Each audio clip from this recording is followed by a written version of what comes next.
계시록 보겠습니다. 11장부터 14절로 19절 말씀 보도록 하겠습니다. 둘째 화는 지나갔으나 보라 셋째 화가 속히 이르리로다. 일곱째 천사가 나팔을 불매 하늘에 큰 음성들이 나서 이르되 세상 나라가 우리 주와 그의 그리스도의 나라가 되어 그가 세세토록 왕노릇 하시리로다 하니 하나님 앞에서 자기 보좌에 앉아있던 24장로가 엎드려 얼굴을 땅에 대고 하나님께 경배하여 이르되 감사옵나니 옛적에도 계셨고 지금도 계신 주 하나님 곧 전능하신 이여 친히 큰 권능을 잡으시고 왕노릇 하시도다. 이방들이 분노하여 하며 주의 진노가 내려 죽은 자를 심판하시며 곧 종 선지자들과 성도들과 또 작은 자든지 큰 자든지 주의 이름을 경외하는 자들에게 상 주시며 또 땅을 망하게 하는 자들을 멸망시키실 때로소이다 하더라. 아멘.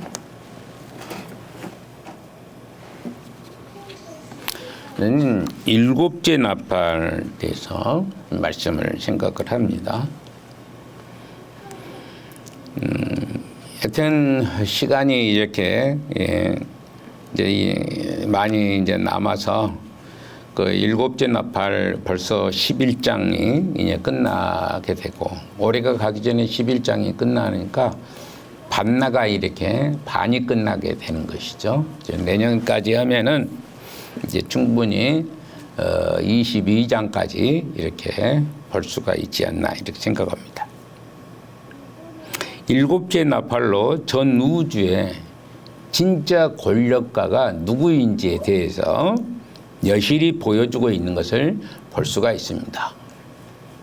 사람마다 권력을 좋아하고 또 그 자리에 앉기를 원하고 있습니다.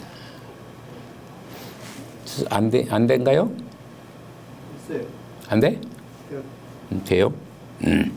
그런데 거기에 이르지 못할 뿐만 아니라 이제 사람마다 다 욕심이 다 있어요. 여러분들이라고 권력 싫어하시는 분이 없으실 겁니다. 높은 위치에 있는 것을 다 좋아해요. 어떤 사람이든지 다 그렇습니다. 세상 사람들은 다 자기 자리를 놓치지 않기 위해서 부단히 노력하고 애쓰고 하는 것을 보게 됩니다. 정치적으로 뿐만 아니라 무슨 산업이나 행하는 모든 일터에서도 마찬가지가 될 것입니다. 자기가 그것을 행하지 못할 뿐이지 인간이란 존재는 권력이 항상 자신을 두텁게 한다고 이렇게 하는 의식을 무의식 가운데 차지하고 있다는 얘기입니다. 그런데 세상 권력이 다인 것처럼 자기 이 아성을 지키려다가 진짜 감옥에 가는 수가 있는 사람들 참 많이 있습니다. 나는 정치인들이 보면은 자기가 무엇을 되고자 했는데 왜 그 비리를 저지르고 있는 것인가 참 의심스럽습니다.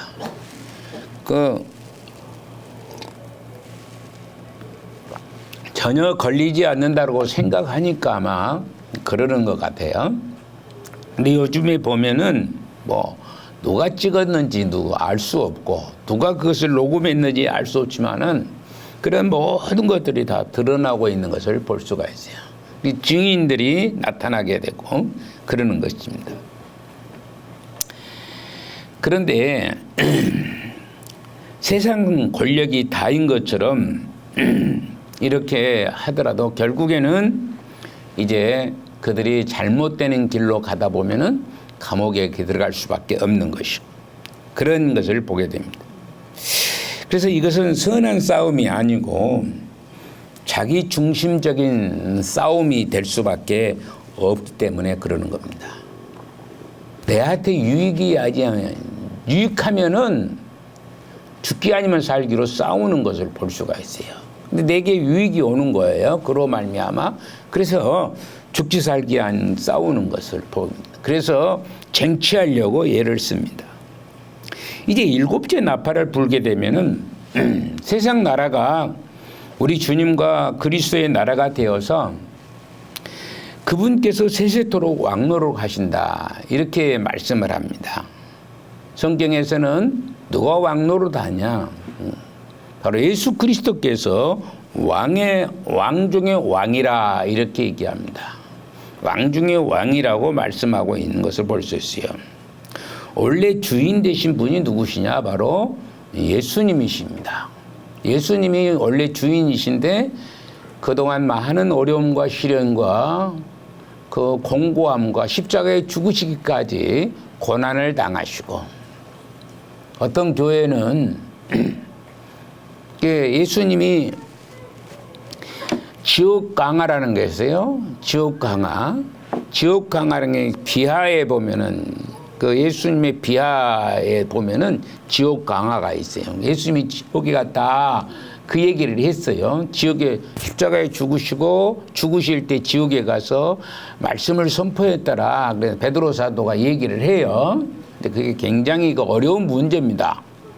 어려운 문제지만 성경에 기록되어 있기 때문에 그것은 참이라고 볼 수 있죠. 성경에 거짓이 기록될 수가 없으니까.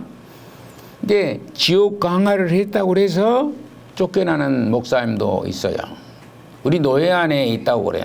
나는 그걸 전혀 몰랐어요. 전혀 몰랐는데 그게 쫓아났다는 거예요. 그러면은 다른 목사님들이 그건 아니다라고 분명히 얘기해서 이제 그 장로에게 얘기로 당신 무식한 짓을 했다라고 얘기를 해야 하는데 그 말을 않고 쫓겨났으니까 쫓겨난 거다 보다고 이렇게 놔둬버린 거예요. 성경을 얘기를 해줘야 될 것 아닙니까? 이러기 때문에 이런 일이 있었다라고 설교할 수 있는 것이고 그러는 것 아닙니까라고 얘기를 해야 되는데 모르겠어요. 어떤 사람들이 했는지는 잘 모르겠어요. 그것을 내가 이제 어느 때에 그 일을 했는지는 잘 모르지만은 그런 얘기가 저한테 이게 들리는 거예요. 그래서 참 목사님들도 참 무식한 목사님들이 있었는가 보다. 이제 제가 이런 얘기를 하면서 웃고 말았지만은 여튼 우리가 이렇게 예수님께서 우리를 위해서 십자가에 죽으시기까지, 그 고통을 당하기까지 우리를 사랑하시고 그를 위해서 선한 싸움을 싸우는 그것으로 말미암아 세상의 왕권을 완전히 회복하게 되는 것이죠. 이전에도 물론 예수님은 왕권을 가지고 계신 분입니다. 그런데 눈에 드러나지를 않았잖아요. 눈에 드러나지 않기 때문에 알 수 없어요. 세상 사람들이 어떻게 예수님이 왕인 줄을 믿습니까? 안 믿죠? 여러분들은 예수님이 왕임을 믿으십니까? 네. 여러분들은 예수님의 왕이심을 믿으셔야 돼요. 근데 세상 사람들은 예수님의 왕이심을 믿을 수가 없어요. 눈에 보이지 않기 때문에 그러는 겁니다. 모를 뿐이지 예수님은 왕권을 가지고 계신 분이시다라는 얘기입니다. 세상을 넉넉히 이긴 하나님과 그리스도의 최종적인 창가가 하늘부터 퍼지고 있는 것을 보게 됩니다. 둘째 해가 지나간 뒤에 셋째 해가 속히 이르는 순간에 오히려 우리 하나님과 그리스도의 최후의 승리로 드높은 찬양의 소리가 가려지고 있는 것을 볼 수가 있습니다. 찬양의 소리에 승리의 그 찬양의 소리로 말미암아 이런 모든 것들이 가려지고 있는 둘째 하, 셋째 하가 가려져 버리는 거죠. 이미 있었던 것입니다. 있었던 것이죠. 최종적으로 이제 일곱째 나팔을 불게 되는 상황입니다. 일곱째 나팔이 불어버리면은 모든 것이 끝이 나는 거예요. 주님이 오시게 되는 때가 되었다는 얘기가 되는 겁니다. 우리 주님이 오셔버리면은 이제 뭐 할 수 있는 조건이, 우리가 더 이상 우리가 이 땅에서 일할 수 있는 조건이 사실 없습니다. 이제 우리 교회가 이제 우리 서병준 성도한테 제가 신방을 하면서 우리 성도님 꼭 데리고 와라, 엄마한테 얘기하고 데려와라, 그렇게 이제 말씀을 드렸어요. 한 5년 됐는 것 같습니다. 5년 정도 됐죠? 한 5년 전 코로나 시대부터 이제 나오지 않기 때문에 19년도부터 이제 나오지 않아서 한 5년 가까이 된 것 같습니다. 새로운 사람들, 또 교회 다니다가 또 안 나온 사람들이 우리 교회에 꽤 많습니다. 그러죠? 네. 여러분들이 그분들에게 무릎을 꿇고라도 그들이 나올 수 있도록 해야 되는 것이 우리가 해야 될 본분입니다. 그게 바로 생명을 살리는 일이에요. 생명을 살리는 것입니다. 그러므로 우리가 한 영혼 한 영혼 하나님 앞에 돌아올 수 있는 그런 귀한 역사가 있어질 수 있도록 소망을 드리는 것입니다.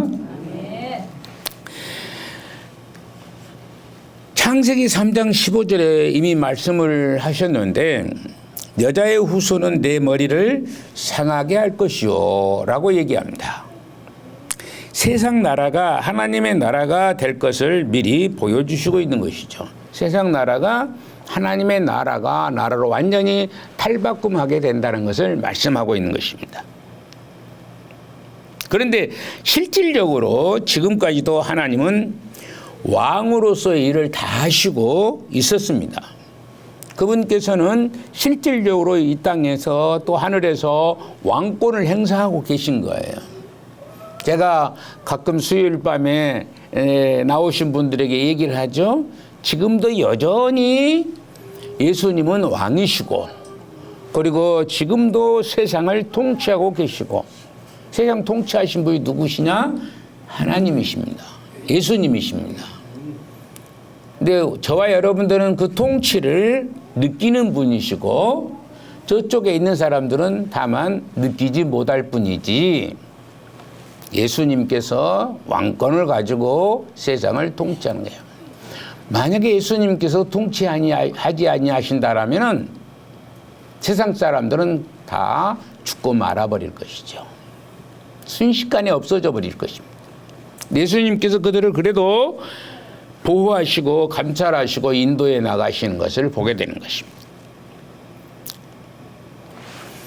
사람들이 그것을 깨닫지 못할 뿐 그분께서는 결국 천창조 때부터 주님 오시고 다시 오시고 영원한 하나님의 왕국이 이루어지기까지 왕으로 계실 뿐입니다. 이제 그리스도께서 죽은 지 나흘 만에 부활하심으로 말미암아 40일 동안 이 땅에 머무르시다가 때가 되므로 승천하시어서 전능하신 하나님이 우편에 앉아 계시는 겁니다. 우편에 앉아 계신다고 그러니까 요게 이제 이건 하나님이시고 요쪽에 예수님이시다. 이런 생각을 가지는 분들이 우리 인간적인 판단으로 그렇게 생각을 해요. 그런데 예수님 하나님 눈에 보이셔야 이렇게 보이는 하나님이 아니시잖아요. 우편이라는 것은 하나님의 권능을 얘기합니다. 하나님의 힘과 능력을 얘기합니다. 그 능력을 행하시는 것을 말씀하는 것이죠. 그래서 우편에 앉아 계신다는 것은 하나님의 일을 능력으로 행하신 것을 얘기하고 있는 것이죠. 보좌 우편이라고 말씀하시고 있는 신실한 그리스도인들은 이미 그분의 왕권을 알고 있지만 세상은 그런 사실을 전혀 인정하지 않고 필사적으로 등을 돌리고 있는 것을 볼 수 있습니다. 아무리 그들이 발버둥을 쳐도 마지막 날에는 그 누구도 이런 사실을 부인하지 못합니다. 이렇게 하나님의 말씀을 부정하는 사람들이 많은데도 잘 모르죠. 그런데 유튜브를 통해서 보면은 하나님의 말씀을 전적으로 부정하는 사람들이 많이 나와서 얘기를 하는 것을 보게 됩니다. 이건 잘못됐다는 것을 얘기하고 있는 것이죠. 이거 아니다라고 얘기하고 비판하고 비토하고 그러는 것을 볼 수가 있습니다. 그래서 일곱째 나팔이 불리게 되면은 우리 주님께서 세세토록 왕노릇할 것이라고 말씀하고 있습니다. 하나님께서 모든 악을 파괴하시고 당신의 통치를 육안으로 눈으로 볼 수 있게 완벽하게 시행하실 것을 얘기하고 있는 것입니다. 열방의 세상 나라의 문노를 끝내시기 위해서 당신의 거룩한 진노를 바라게 될 것이라는 얘기입니다. 거룩한 진노라고 얘기합니다. 하나님신 우리 주님께서 다시 오실 그날이 오면은 하나님의 심판의 행위가 나타나게 될 것이라. 심판하면은 이제 누구도 반대할 수가 없어요. 이 땅에서는 1심이 있고 2심이 있고 3심이 있어요. 1심에서 아니다, 잘못했으니까 2심으로 올라가는 고등법원으로 올라가고, 고등법원에서도 자기가 마음에 안 들어요. 이건 온전치 않다. 그래서 대법원에 올라 3심에 올라갑니다. 세상 나라에서는 뭔가 부족하고 잘못된 것이 있기 때문에 3심까지 이렇게 두었던 것을 볼 수 있어요. 그런데 하나님은 잘못된 것이 있을 수가 없으신 분입니다. 그렇기 때문에 단심에 끝나는 거예요. 한 번으로 딱 심판하고 너는 지옥, 너는 천국으로 이렇게 갈려지게끔 되어 있는 것입니다. 그래서 완벽하게 하나님은 유한의 눈으로 볼 수 있도록 총치하게 되신 것을 보게 됩니다. 열방의 나라의 분노를 끝내시기 위해서 당신의 거룩한 분노를 드러낸다는 것이죠. 그래서 죽은 자들이 심판을 받을 것이고, 주님의 이름을 경외한 자들은 상을 받을 것이고, 또 땅을 망하게 하는 자들은 모두가 멸망하게 될 것이라는 것을 말씀합니다. 우리 주님께서 왕국을 창출하게 되는 것이 바로 기쁨이 되는 이유는 그날이 바로 그리스도의 승리의 날인 동시에 당신의 백성들이 상을 받는 날이기 때문에 영광을 창출하게 되는 것이 얼마나 기쁜 일이 모릅니다. 믿음의 백성들에는 영생의 복을 누리는 상급을 받게 된다는 사실입니다. 그러나 믿지 않는 사람들은 영벌을 받는 심판을 받게 된다는 것이죠.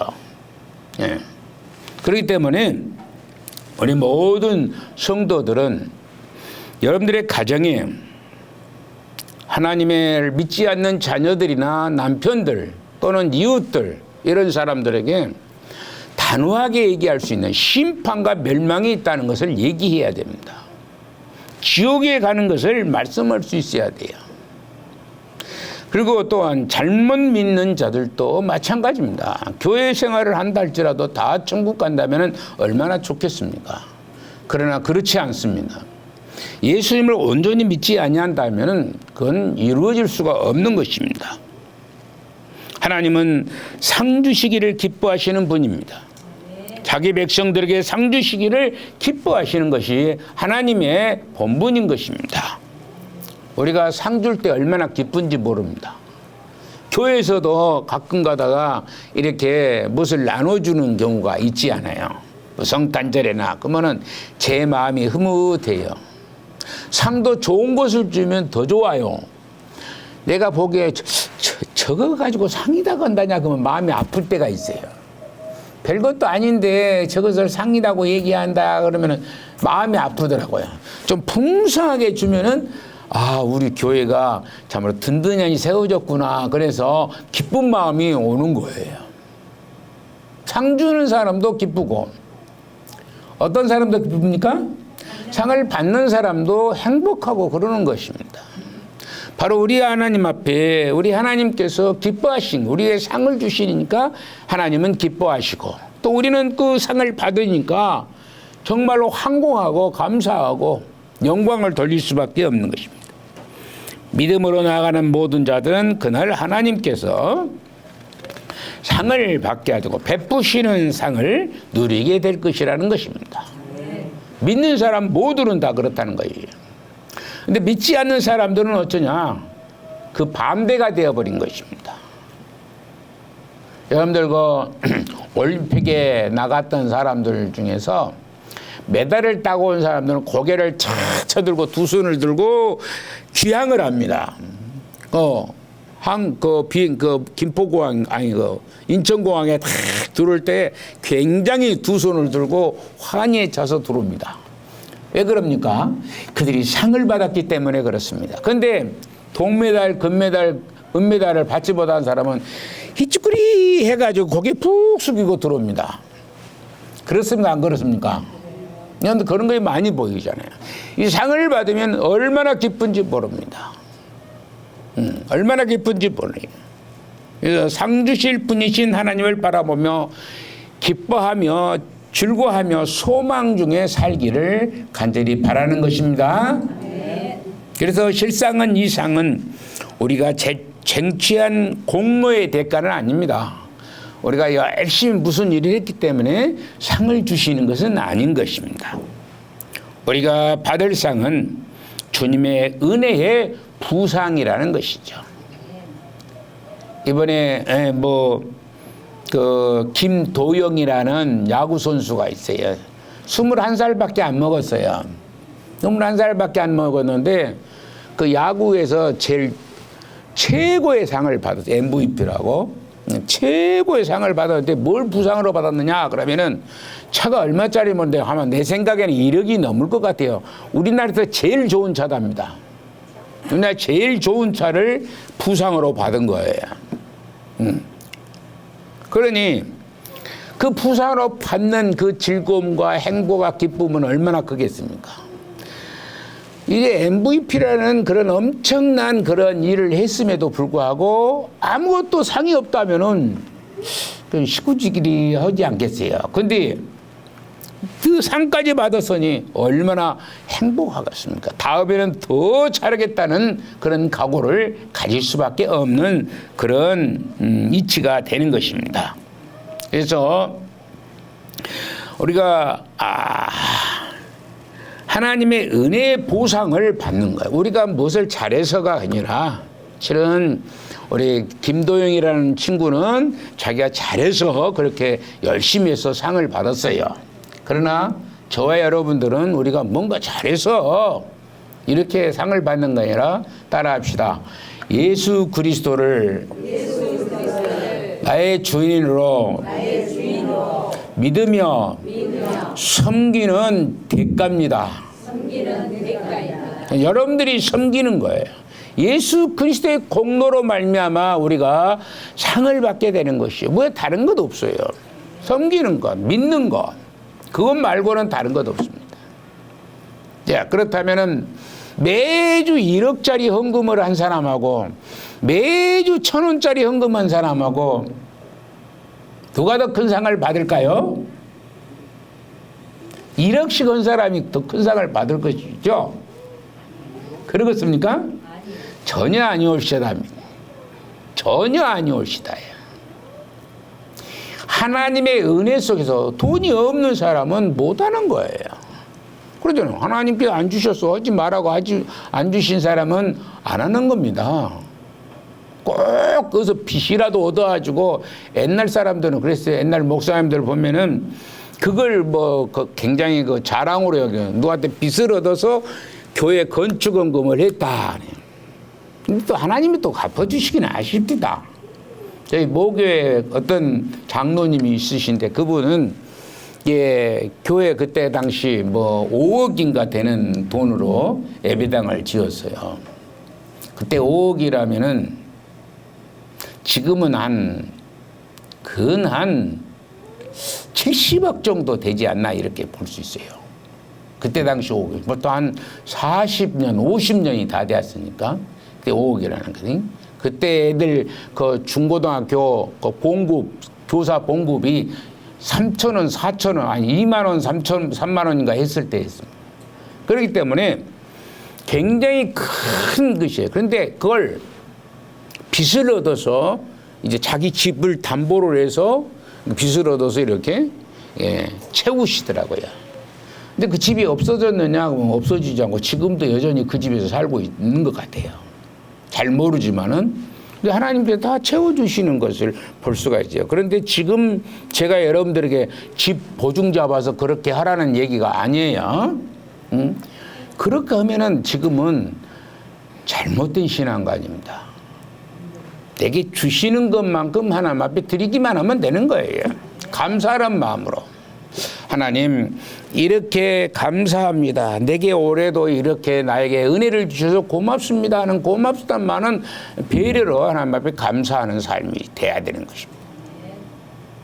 자린고비가 또 되어서는 안 되겠죠. 주었는데도 호주머니에다 집어넣어. 드리겠다고 해놓고도 안 드려버리면 문제가 있잖아요. 아나니아와 삽비라는 어땠습니까? 드린다고 했는데 반나를 똑같이 잘 받먹었거든요. 자기 전 재산을 바치겠다고 했는데 아까워. 그러니까 어땠다고요? 반을 똑같이 잘라가지고 반만 드려요. 반도 커요, 안 커요? 반도 크죠? 여러분들 재산 반나 바칠 수 있는 사람 있어요? 하나도 없을 겁니다. 저도 못 옵니다. 저도 못 옵니다. 그리고 그렇게 해서도 안 되는 것이고. 근데 거짓말을 한다는 것입니다. 거짓말하면 안 된다는 것이죠. 하나님 앞에 거짓말하면 다 들통이 나게끔 돼 있다는 것입니다. 하나님 앞에 신실하게 하나님께서 주시는 대로 은혜 가운데 우리가 봉사하는 것은 봉사한 것이지만은 우리가 그것 때문에 구원에 이르는 것이 아니고 상급을 받는 것이 아니라 하나님의 전폭적인 은혜로 말미암아 부르심에 응답한 자들의 은혜로 말미암아 하나님의 상급을 내리시는 것을 여러분들 기억하시면 좋겠습니다. 18절에 보니까 그렇게 얘기합니다. 작은 자든지 큰 자든지 주의 이름을 경외하는 자들 이렇게 얘기합니다. 작은 자든지 큰 자든지 주의 이름을 경외하는 자들이라고 하는 것은 얼마나 은혜가 넘치는 그런 말씀입니까? 작은 자들도 우리 주님은 이제 뭡니까? 성전 안에 딱 앞에 앉아가지고 그 백성들이 지나가면서 헌금하는 것을 보고 있었어요. 참 우리 주님도 신기하신 분이십니다. 그걸 자세히 보니까 어떤 사람은 바리새인은 엄청난 돈을 여기서부터 여기까지 자려 졸졸졸졸졸졸 소리가 나요. 땡그랑땡땡땡땡땡땡땡땡땡 저기서부터 소리 나는 거. 이걸 다른 사람이 다 보잖아요. 엄청나게 많은 돈을 이제 헌금을 했습니다. 그런데 어떤 사람은 어떻습니까? 두 랩돈 딸랑 오늘날로 말하면 동전 2개 딸랑 이렇게 헌금을 했습니다. 그럴 때 예수님께서 뭐라고 말씀하셨습니까? 이 둘 중에 누가 더 헌금을 많이 했느냐, 하나님 앞에 칭찬을 듣겠느냐 이렇게 물어봅니다. 그래 대부분 사람들은 어째 바리새인이 달달달달 하는 것으로 얘기하겠죠. 근데 예수님은 그게 아니라는 것입니다. 저가 가지고 있는 전부를 드렸느니라 이렇게 얘기합니다. 전부가 많겠어요? 일부가 많겠어요? 전부가 많죠. 우리는 전부가 많습니다.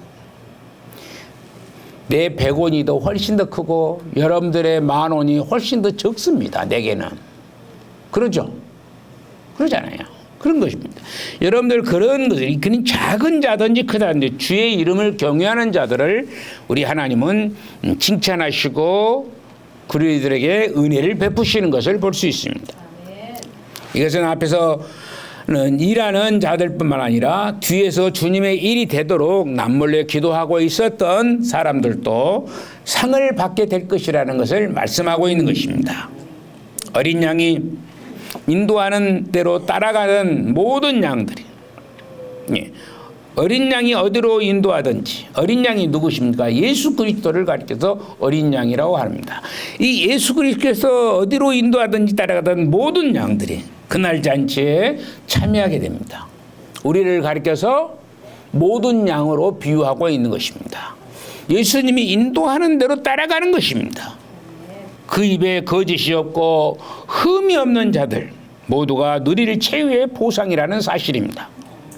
물온대수하고 한 사람도 빠짐없이 하나님은 모든 자들에게 상을 주시게 될 줄로 믿습니다. 여러분들이 상을 받을 수 있는 여러분들이 되셔야 돼요. 예수님을 따라갈 수 있는 사람들이 돼야 된다는 것입니다.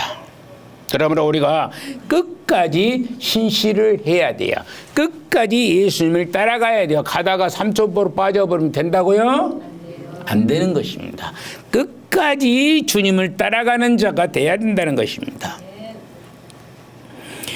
그러면 보상이 죽더라도 없어져야 돼. 거짓이 없어야 되네.